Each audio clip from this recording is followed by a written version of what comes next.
There was a time when anyone would tremble upon hearing the name John D. Rockefeller. Not only was he the world's first billionaire, he's one of the richest people in history. His empire, Standard Oil, became the most dominant monopoly in the world by brutally crushing competitors, taking control of multiple industries, bribing the government into submission, and treating business as if it was war. Because of his ruthless business practices and secretive deals, Rockefeller made many enemies. His career is filled with bitter rivalries, like with Andrew Carnegie, and even ferocious battles against US presidents. But before he was the titan of the oil industry, Rockefeller was at the very bottom of society. His story is one of only a handful of cases where someone manages to rise from the depth of poverty to the absolute peak of wealth and power. Rockefeller's story is at times inspiring, and at times chilling. It's an example of what happens when greed and ambition go completely unchecked. So, let me take you back to 1839, where a young John D. Rockefeller is born into poverty.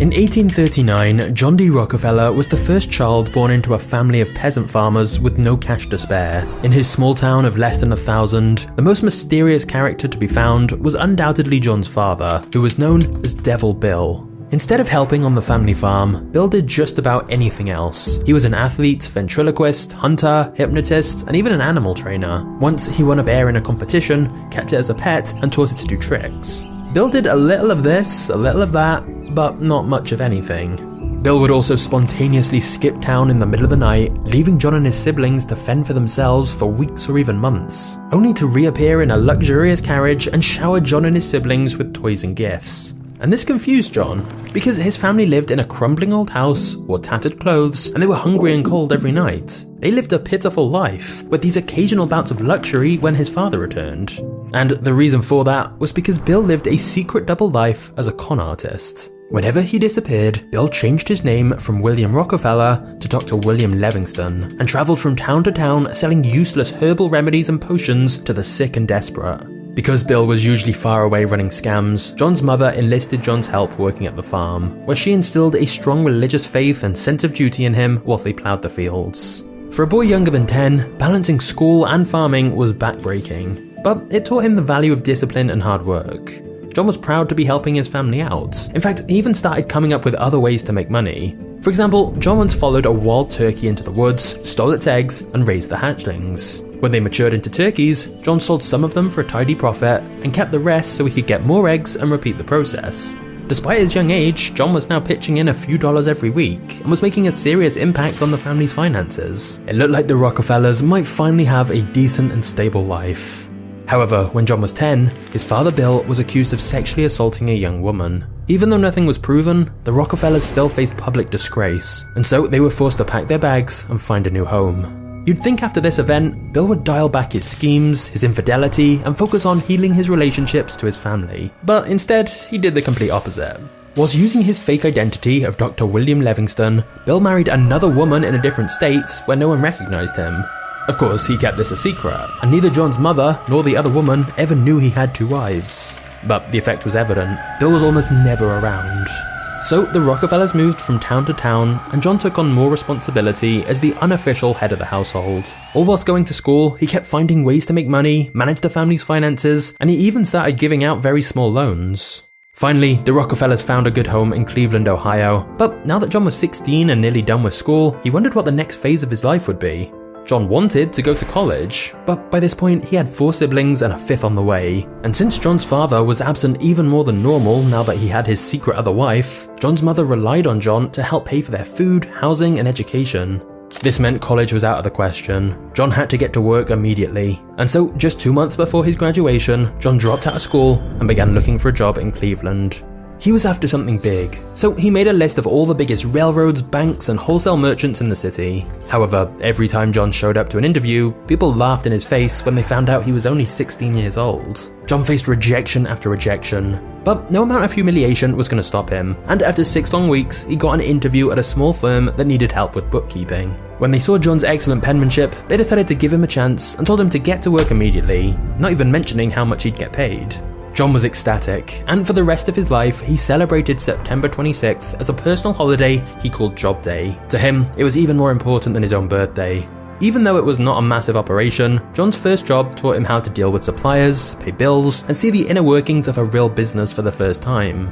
One day, his boss came in with a check for $4,000 and put it inside a safe. John knew the safe's combination, so when his boss was gone, he opened it up just so he could hold the note in his hands, hypnotized by how much it represented. John dreamed of someday making as much money as his bosses, and so every morning before heading off to work, he began repeating to himself, "I am bound to be rich." On the last day of 1855, John's bosses gave him his payment. $50, which meant he'd only earned a little over 50 cents a day. It wasn't much, but since he'd done such a good job, his bosses raised his salary to $300 per year, the equivalent of around $11,000 today. The raise gave John something he deeply wanted, independence from his father. Now, with his mother's help, he could finally give his family the stable life they'd yearned for. And from early on in his career, John personally gave around 10% of his salary to various charitable causes. But after 2 years of diligent work, a recession slowed the business down, and one of the founders quit the firm. All of his responsibilities fell onto John, who became the company's lead accountant. However, John knew the economic downturn had caused a sharp decline in the firm's revenues, and he suspected that soon the firm may have to close down completely. And yet, John wasn't worried. His 2 years of experience in the job had given him a huge amount of confidence, and so John was already planning his biggest move yet. John D. Rockefeller was ready to start his own company.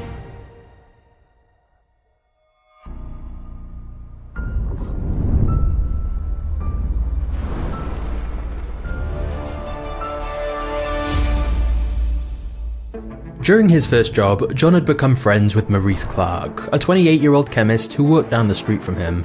Even though John was just 18 years old at this point, he'd developed a good reputation as a bookkeeper in Cleveland, and one day Maurice told him he was planning on starting a produce business, and suggested that they partner up together. After saving up a bit of money, they formed Clark and Rockefeller, and got to work buying and reselling grain, fish, beans, meat, and other foods. It was tough at first. John and Maurice were often exhausted from looking for customers out on the road, but owning their own business gave them immense pride. And even though he was a bit shy and quiet at first, John was a capable salesman. Because he was so mature, everyone called him Mr. Rockefeller. The older men in the industry easily trusted him, and the list of clients at Clark and Rockefeller quickly grew. In fact, their biggest problem was that they didn't have the capital needed to scale the business and handle even more clients. But John and Maurice found a smart way to solve this problem. If they wanted to seek a $5,000 loan, they would go around Cleveland saying their firm was looking to invest $10,000, very publicly giving the impression that they had plenty of cash. This simple trick meant the banks were more willing to give them money. And the extra loans they got put them in a great position when the American Civil War broke out, as business picked up even more. As a devout Baptist, John was very strongly opposed to slavery, so he wanted the Union to win the war. However, John was still responsible for feeding his family of 6, and if he stopped working, they wouldn't have any income. So instead of serving in the army himself, John paid $300 for a substitute and even paid to equip several more Union soldiers. The war gave a huge boost to the economy of the northern states, and Cleveland became an important strategic location for the Union. Local food prices were massively inflated, so John's produce business quadrupled almost overnight. In 1862, John and Maurice cleared a profit of $17,000, over $500,000 in today's money. Not bad for a 23-year-old, but an opportunity to multiply his wealth even more soon came across John's desk. You see, before electricity, people used to light their homes at night by burning oil inside of a lamp. Usually this oil came from whale fat, but finding and hunting down whales was costly and difficult, and sadly, some whales had been hunted down to the point of extinction. However, in 1859, someone in Pennsylvania discovered that by using a tall wooden structure known as an oil derrick, you could extract industrial amounts of crude oil by drilling straight into the ground. Mining crude oil this way was cheap, and it was fairly easy. Profits came quickly, and since so many people were made rich by the oil boom, crude oil was given the nickname Black Gold. And that's when John was introduced to Samuel Andrews, a young man who was looking for investors to build a crude oil refinery in Cleveland, which was only a day's ride away from the Pennsylvania oil regions. Andrews had a huge advantage over most of the competition. He discovered that if you applied sulfuric acid to crude oil, it would essentially purify it and turn it into kerosene. When burned, kerosene lasted longer and shined brighter than crude oil. It was a simple process, but the secret was closely guarded by the few who had discovered it. Now that John and Maurice had plenty of money to spare because of how successful their produce business was, they thought it would be wise to diversify their business, and thus they loaned Andrews $4,000 to set up his oil refinery. But to begin, they considered this as a side venture. John and Maurice kept managing their produce business and let Andrews handle the refinery by himself. Setting it up was remarkably simple, and because kerosene was a superior product to crude oil, it began selling like crazy. John couldn't ignore the numbers anymore. Within only a year, the oil refinery had become the most profitable side of the business. Together, John and Maurice decided to make a bold move. They abandoned their previous business and went all in on the oil industry. However, their initial enthusiasm was met by a massive challenge. The supply of oil was always in an unpredictable state. At this point, oil had only been found in one small region of Pennsylvania, so many people thought that it would eventually run out. Whenever someone struck a massive oil field, an entire town of oil miners would suddenly form around the site, drill every last drop, and then the town would disappear just as quickly as it had formed. Because of this, there were periods where oil was overabundant and prices would dip as low as 10 cents. But on the flip side, if it seemed like the oil was running out, then prices would suddenly rise all the way up to $14. So, to say that the oil market was turbulent would be an understatement. To mitigate this effect slightly, John decided to stay out of mining oil and concentrate only on refining oil. But for John and Maurice, the situation was still extremely stressful. When oil was easy to find, they weren't as profitable as prices were low. And when the wells were running dry, they feared that the last drop had finally been found and they'd soon have nothing to sell. The uncertainty was too much to handle for Maurice, and in 1865, he agreed to sell his share of the business to John. This was the tipping point of his career. Scared to his bones, but with a calm exterior, John agreed to buy Maurice's share of the company for $72,500, or $1.35 million in today's money. Maurice was cashing out, whilst John was doubling down and going all in on the seemingly risky oil business. However, it seemed like John's daily affirmation that he was bound to be rich was quickly becoming a reality, because just as the deal was going down, a gigantic new oil field was found in the Pennsylvania oil regions, finally undoing any doubts he had about oil running out. Of course, the market was still very competitive, so if John truly wanted to become as wealthy as he desired, he would have to brutally crush his competition.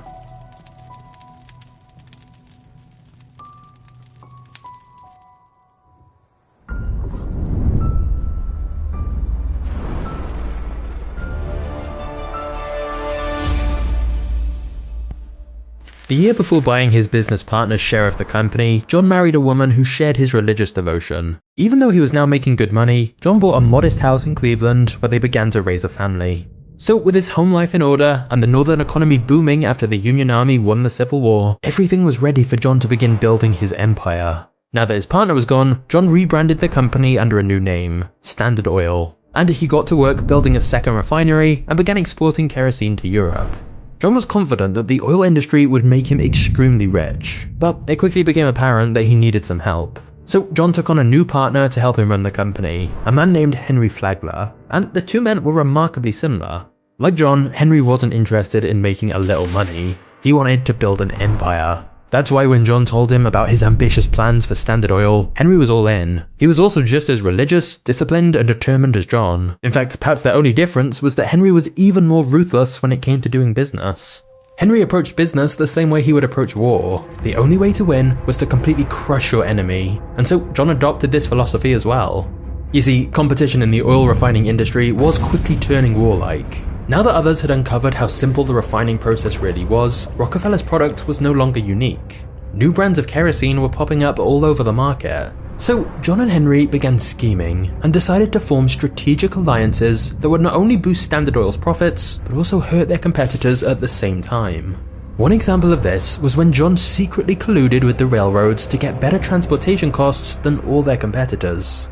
At the time, oil was transported from one place to the other by an extensive network of trains, mostly dominated by three railroad companies: the New York Central, the Erie, and the most powerful company in America at the time, the Pennsylvania Railroad.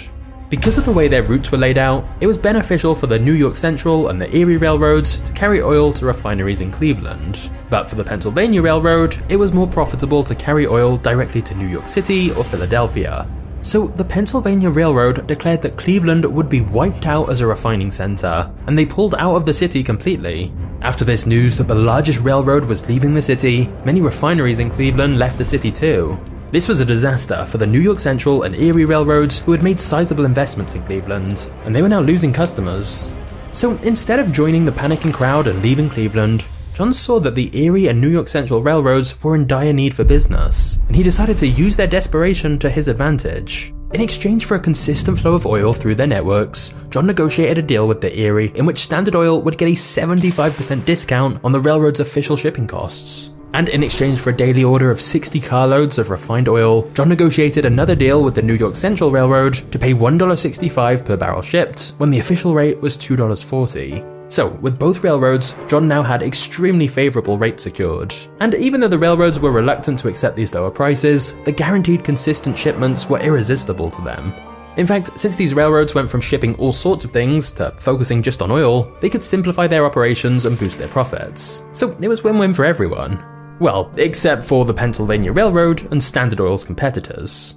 Because of the deal, Cleveland became the largest refining center in the country, and since the Pennsylvania Railroad had abandoned the city, it was at a steep disadvantage when trying to revive their business there. And of course, the discounts John had negotiated with the railways, known as railroad rebates, were kept a secret to Standard Oil's competitors, and so all the other oil businesses would have to pay the full price to transport their oil on the very same trains.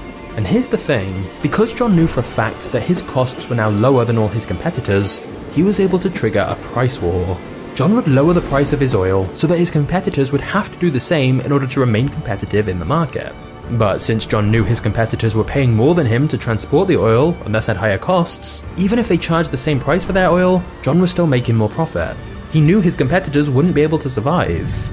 So John kept slashing the prices, and eventually the price would go so low that some competitors would go bankrupt. Once they went bust, Standard Oil would have way less competition, so John could bump up the price again and charge even more than he did originally. It was brutal, but it was extremely effective. Now, John knew these railroad rebates were morally dubious. They gave bigger businesses hugely preferential treatment over smaller ones. However, it would be over a decade before any antitrust laws were passed to prevent these kind of monopolistic practices, so legally, John wasn't doing anything wrong, and thus, in the meantime, this warlike strategy to crush competitors was paying off, and Standard Oil raked in enormous profits. However, there was one major problem. The massive surplus of oil meant oil prices had fallen as low as $2.40 per barrel, and as more oil fields were found in Pennsylvania, it seemed that the price would continue to fall. The remaining competition was barely hanging on. In fact, John estimated that around 90% of oil refiners were actually losing money. But John began to fear that his individual success could be overshadowed by a total collapse of the entire oil industry. John was convinced that if they were facing a system-wide problem, they needed to find a system-wide solution for it. And John's solution would be to organize an even more dominant monopoly, the likes of which had never been seen before.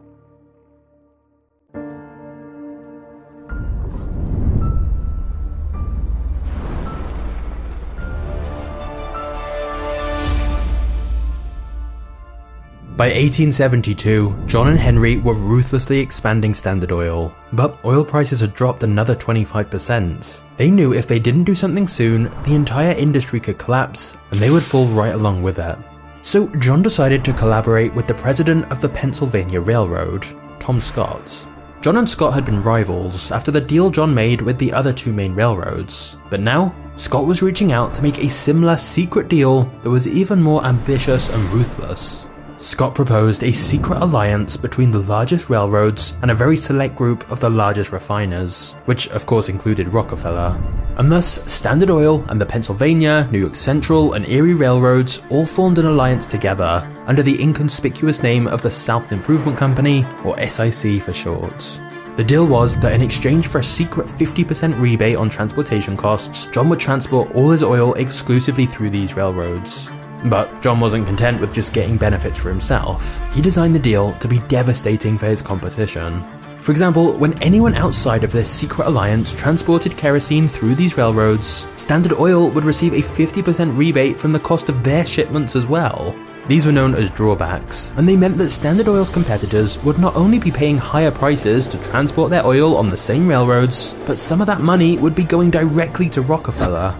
And to top it all off, the railroads would even secretly give John detailed information about their competitors' shipments. He would know every detail of his rivals' businesses, and so he could undercut them by selling kerosene for cheaper prices. Anyone outside this secret alliance stood no chance. It was a death sentence for anyone excluded from the club, and the worst of it was, they didn't even know it. However, whilst many of Rockefeller's critics call this whole arrangement a shameless power grab, to John, he truly believed it was the best way to save the oil industry. Because as things stood with so many competitors, their product was getting closer and closer to being given away for free, as there was so much supply of oil readily available. He believed wiping out these smaller refiners would help the oil industry overall. But either way, it didn't matter, because rumours of a railroad and refiner cartel soon began to spread. When people read in the newspapers that the rates for the 3 most important railroads in the country had doubled overnight, they knew exactly who to blame: Tom Scott of the Pennsylvania Railroad and John D. Rockefeller of Standard Oil.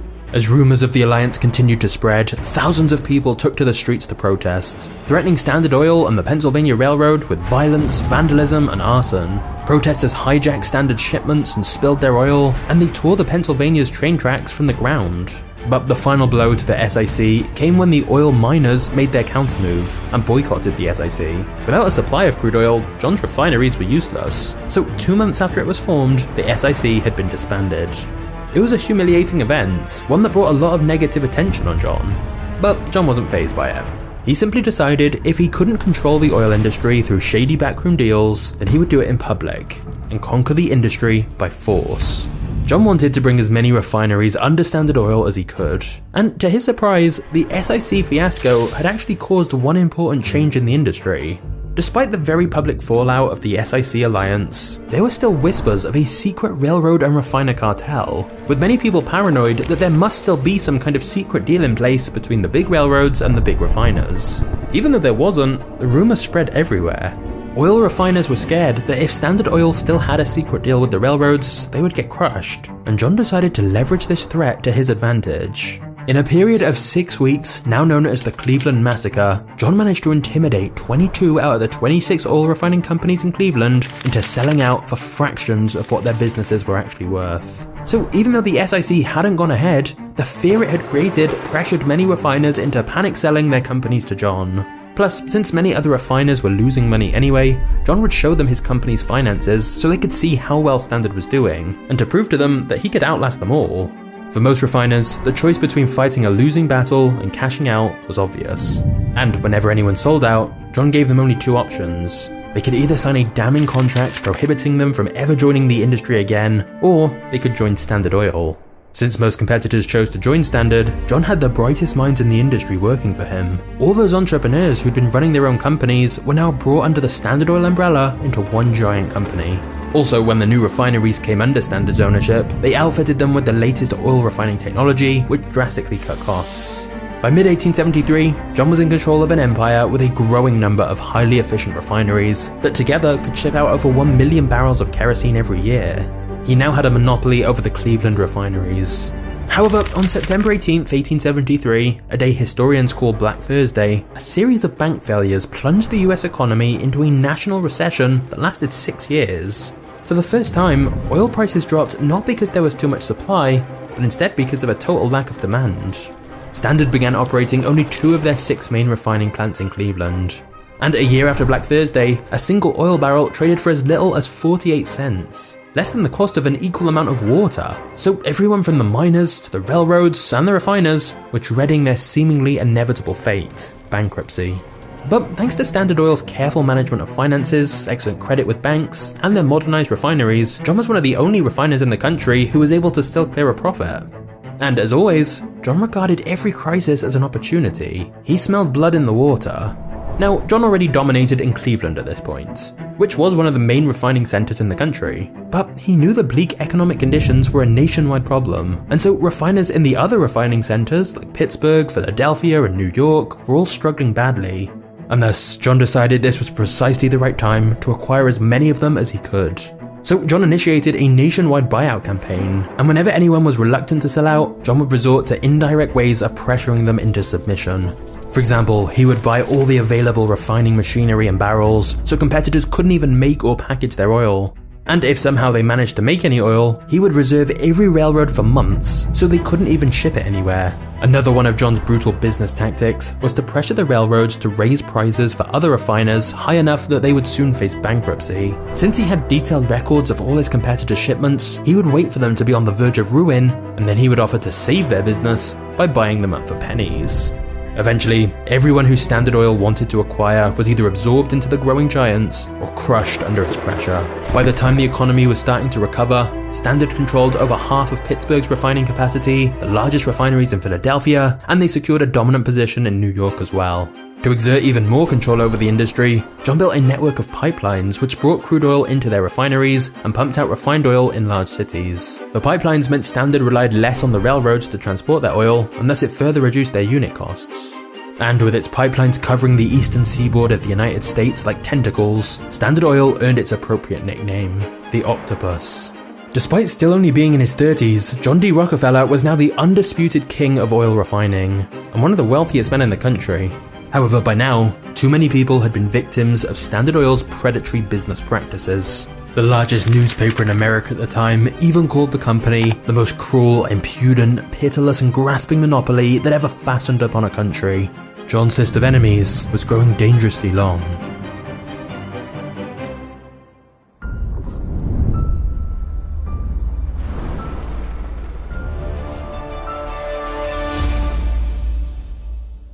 For the railroad companies, the oil industry was a tremendous source of business, as miners needed to get oil from wells to refineries, and refiners then needed to get it to the big cities. However, when Standard Oil began laying a vast network of pipelines all across America's eastern shore, the railroad companies were faced with the fact that one of their most important customers was making them obsolete.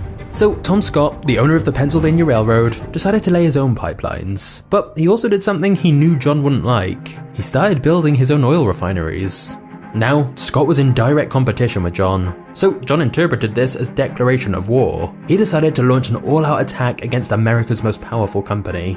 First, John cancelled all his business with the Pennsylvania Railroad and redirected all that oil to other railroads instead. Then, John lowered the price of Standard Oil kerosene, which meant that competitors had to do the same, thus reducing their profit margins and decreasing the shipment orders on the Pennsylvania Railroad.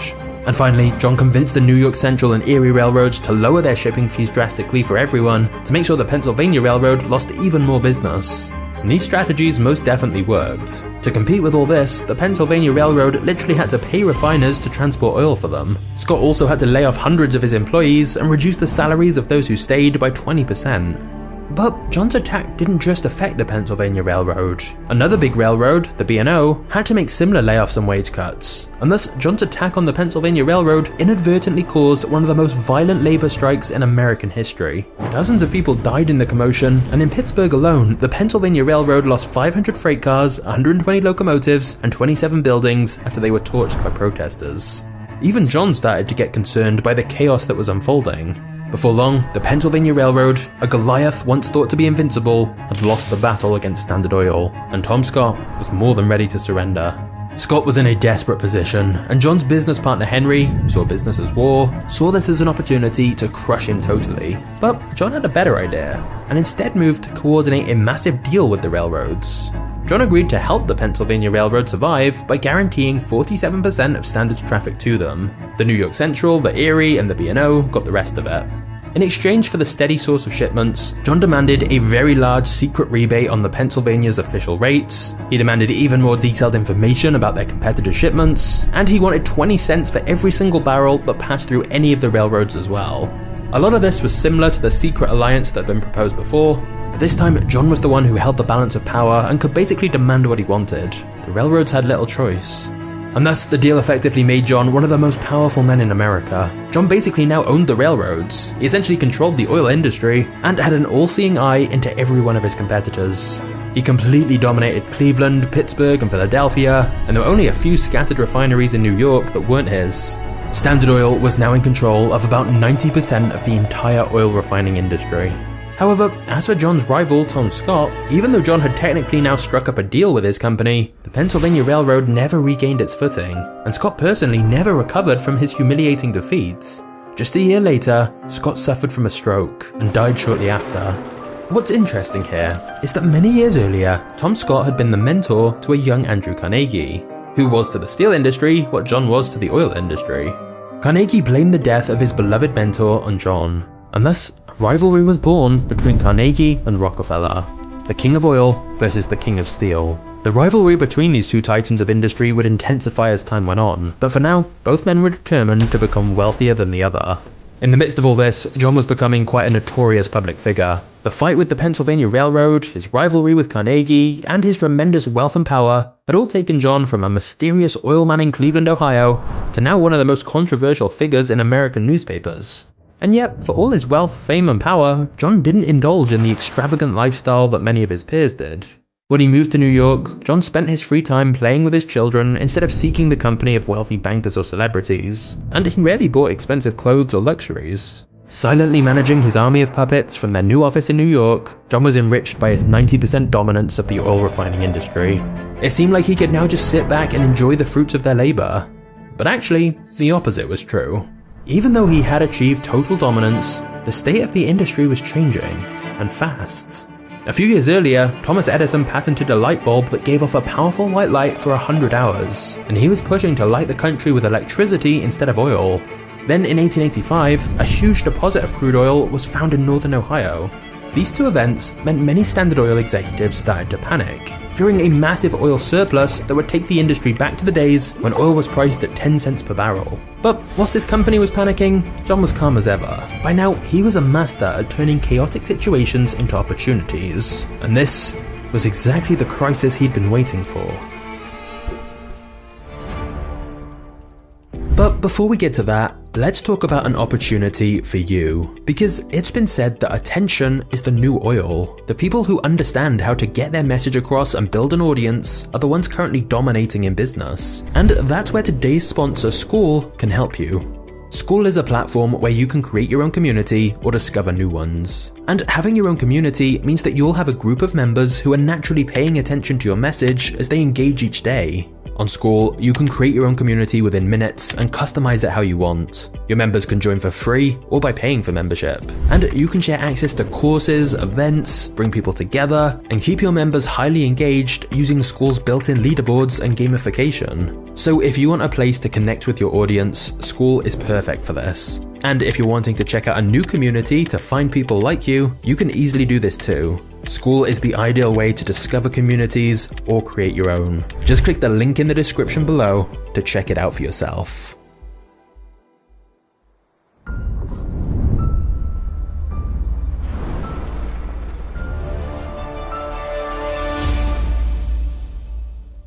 Up until this point, Standard Oil had only focused on refining oil. John had been pursuing horizontal integration, taking over other refining companies who did the same thing he did.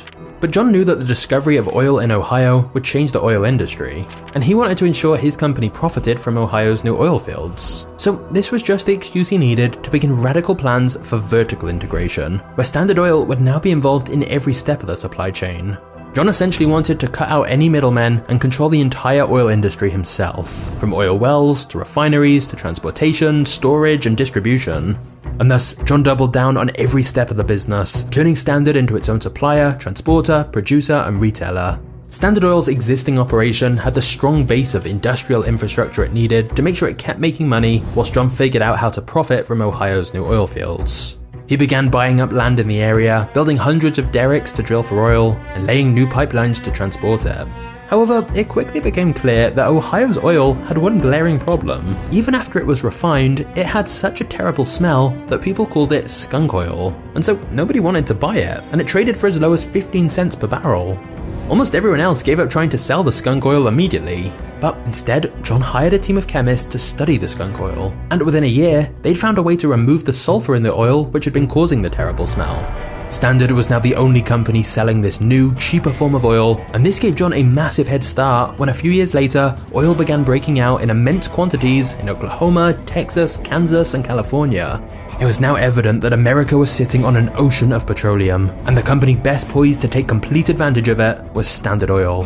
It was also around this time that automobiles were beginning to replace the horse and carriage, and luckily for John, the process of refining crude oil produces one key waste product, gasoline. With wealthy consumers being introduced to the automobile, Standard found a reason to transform a material they typically discarded into an immediate source of extra profits.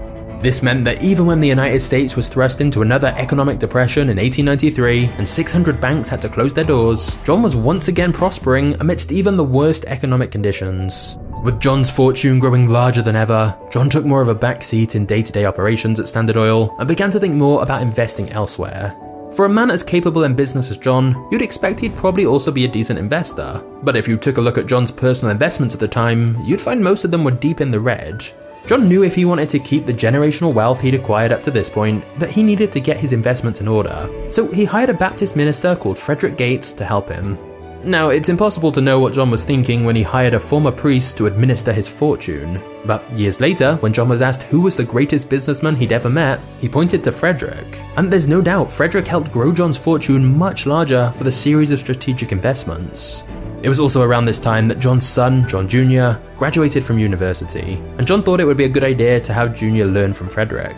Frederick taught Jr. how to invest, how to negotiate, and before long, the two of them had turned John's laughable portfolio into a wealth multiplication machine. It was at this point that John told them to start making huge investments in other industries, like buying up railroad companies, which would come in handy later. But the most critical of these investments was a long strip of land in Minnesota, known as the Mesabi Mountain Range. In this territory was a 120-mile-long vein of the highest quality iron ore found to date, potentially the largest in North America. Now, iron is the main ingredient needed to produce another important material, steel. So when Andrew Carnegie, the Steel King, heard this news, he feared that John was planning to compete against him in the steel business. And in fact, John had been planning to do this for a long time. Up until now, Rockefeller and Carnegie's rivalry had really only been about who was wealthier, but now they were in an open battle in Carnegie's territory. John was no longer content dominating the oil industry, he was now coming after the steel industry.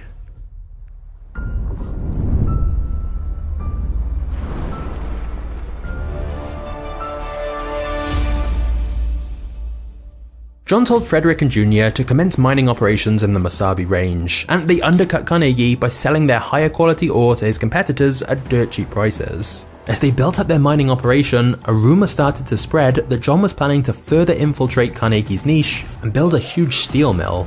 Now, over on Carnegie's side, he had a head start of a few decades in the steel industry, which gave him considerable leverage over John, but he also had two big problems. Firstly, John had a source of iron that was more plentiful and of a higher quality than Carnegie's.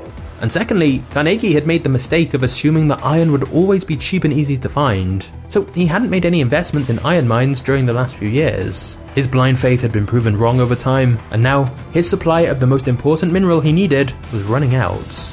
And so, hoping to save his business, Carnegie approached John, Frederick and Jr. to make a deal. By the time the negotiations concluded, the two sides had reached an agreement. Carnegie agreed to buy a minimum of 600,000 tons of ore from John's mine every year and transport all of it, plus an additional 600,000 tons from his own mine, exclusively through John's railroads, which John now owned a few of. In exchange, Carnegie would get a secret rebate from John for supplying his railroad with so much business. It was the exact same sort of mutually beneficial secret agreement that John was used to making with railroad companies for his oil transportation, except now he was the one giving Carnegie a secret rebate. And to seal the deal, Carnegie agreed to never buy land around the Mesabi Range, and John agreed never to build a steel mill. The partnership was win-win for both men, and so it seemed they were willing to overlook their differences if it meant they'd both profit hugely, and of course at the same time, hurt both of their competitors. The agreement between these two former rivals soon made news headlines, provoking a craze on Wall Street. Investors hoped to get rich by investing in John's iron mines and Carnegie's steel mills, which both looked unstoppable now they were working together rather than competing. However, there was one man who had a bit more imagination than simply investing separately in their two companies, and that man was JP Morgan. JP Morgan realized that if he could unite John's investment with Carnegie's business under a single name, he could create a steel monopoly that was more profitable than Carnegie Steel and even larger than Standard Oil. JP Morgan called it US Steel, and if it all worked out, it could be the most valuable company in history. So JP Morgan approached John and asked him how much he would sell the Mesabi iron mines for.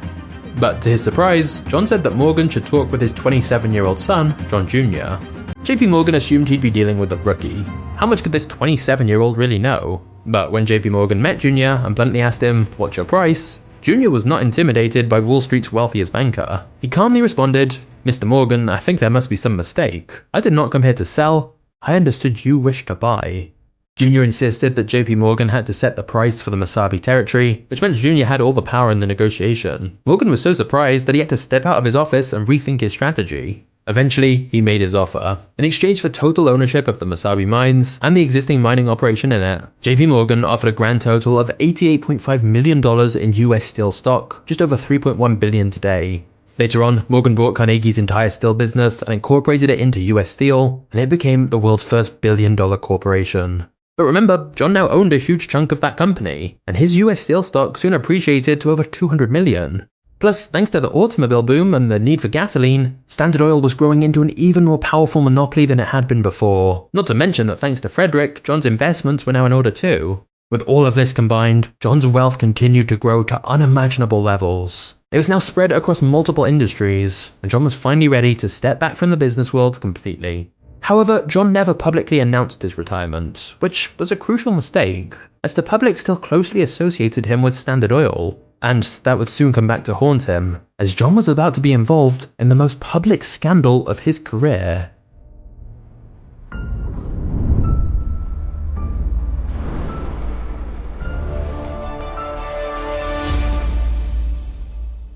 Even though he was now retired, John still owned around 30% of Standard Oil stock. And because of the tremendous growth of the auto industry, he was actually getting wealthier in retirement than when he was working.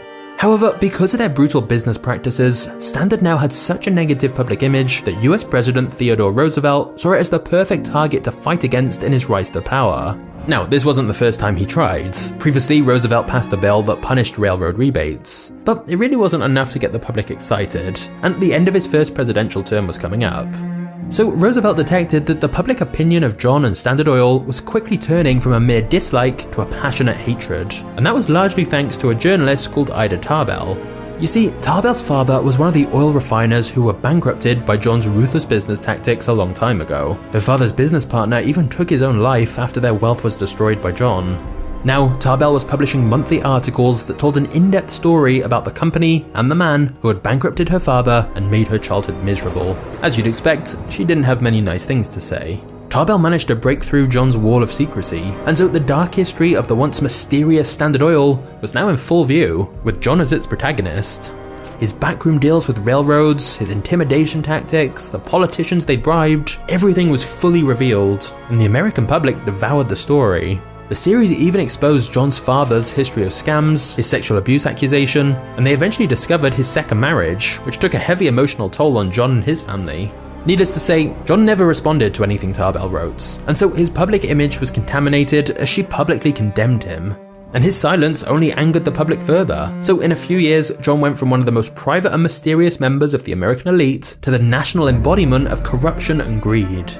Now, the public was dying to see John and Standard Oil pay for their crimes. So as President Roosevelt approached the end of his first presidential term, he saw an opportunity to use the public sentiment to his advantage by making Standard Oil his enemy.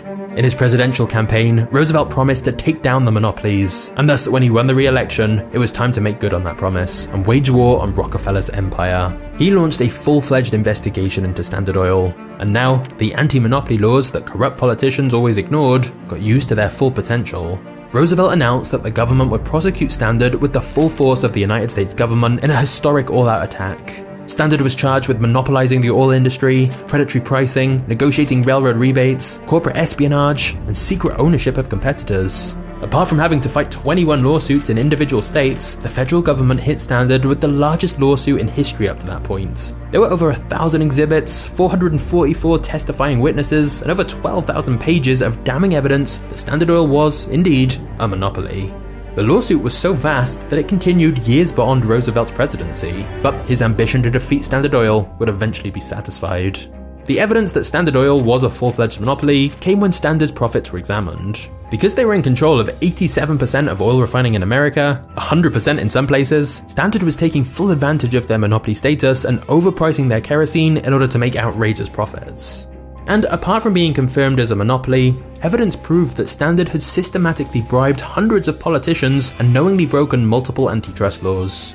On May 15, 1911, after being found guilty of the crimes they'd been accused of, it was ordered by the federal government to dissolve Standard Oil and reorganize its subsidiaries into separate, unaffiliated companies. After 41 years, John's empire had finally been dealt a fatal blow and was being split up. Now, of course, you'd think breaking up an empire of Standard Oil's scale would be a losing situation for John. Many of his enemies, like Ida Tarbell and President Roosevelt, certainly thought this event was a cause for celebration. But what they didn't expect was that the dissolution of Standard Oil would be the most profitable event in John's career. You see, from the outside, it may have looked like Standard had been ruined by the dissolution, but actually, it was a pretty convenient time for the company to be broken up, as a lot of important changes were happening in the industry as a whole. As more oil fields were found in places like Texas and California, independent refiners were starting to find their footing in new markets faster than Standard could absorb them. The Middle East and Russia were now looking like their first worthy international competitors as well. And at the year before the verdict, gasoline had surpassed kerosene sales, and so the entire focus of the industry was changing. And because John still owned around a quarter of Standard Oil, when it was broken up into 34 different companies, he got his share of stock in all of them. And after they were open to public trading, investors nearly tripled the value of his shares. So John became even richer. By the end of 1911, the same year that Standard Oil was dissolved, John was getting close to becoming the world's first billionaire. Andrew Carnegie was now left far behind in the fight for the title of world's richest man. But now that John had achieved such unimaginable wealth, just one question remained. What was he gonna do with all that money? But before we get to the next chapter, if you sell anything online, you're gonna want to know about today's sponsor, ShipStation. ShipStation software makes e-commerce so much easier and saves you both time and money. Firstly, ShipStation integrates everywhere you sell online, including Amazon, Etsy, eBay, Shopify, and lots more. And it lets you manage all your orders in one simple dashboard. Secondly, ShipStation lets you easily automate shipping tasks. They have robust automations and reporting, which makes scaling your business so much easier. And thirdly, when you use ShipStation, you get access to industry-leading shipping rates from USPS, UPS, DHL, and Global Post. And we're talking discounts of up to 84% off the normal price. Over 130,000 companies have grown their e-commerce businesses with ShipStation already. And if you use my link, you can literally get a free trial to test it out risk-free. It's really quick to get started, so set your business up for holiday season success with ShipStation. Go to shipstation.com/magnates today and sign up for your free 60-day trial. That's shipstation.com/magnates.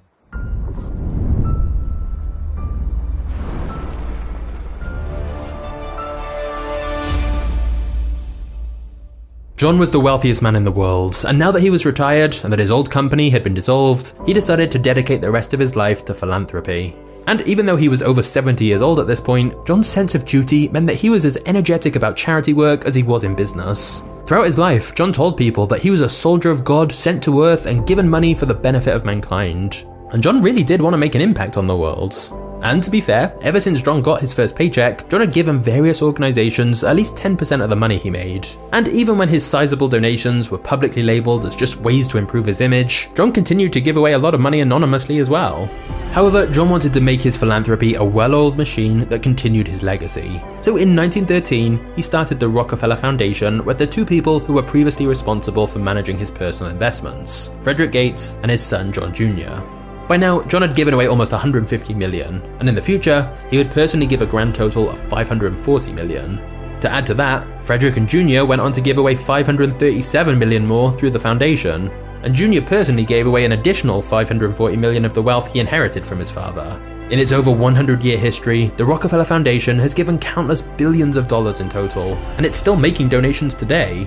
Calculating the total amount and adjusting it for inflation is complicated, but it's safe to say that the amount is well into the tens of billions, ranking John amongst the most generous philanthropists in history.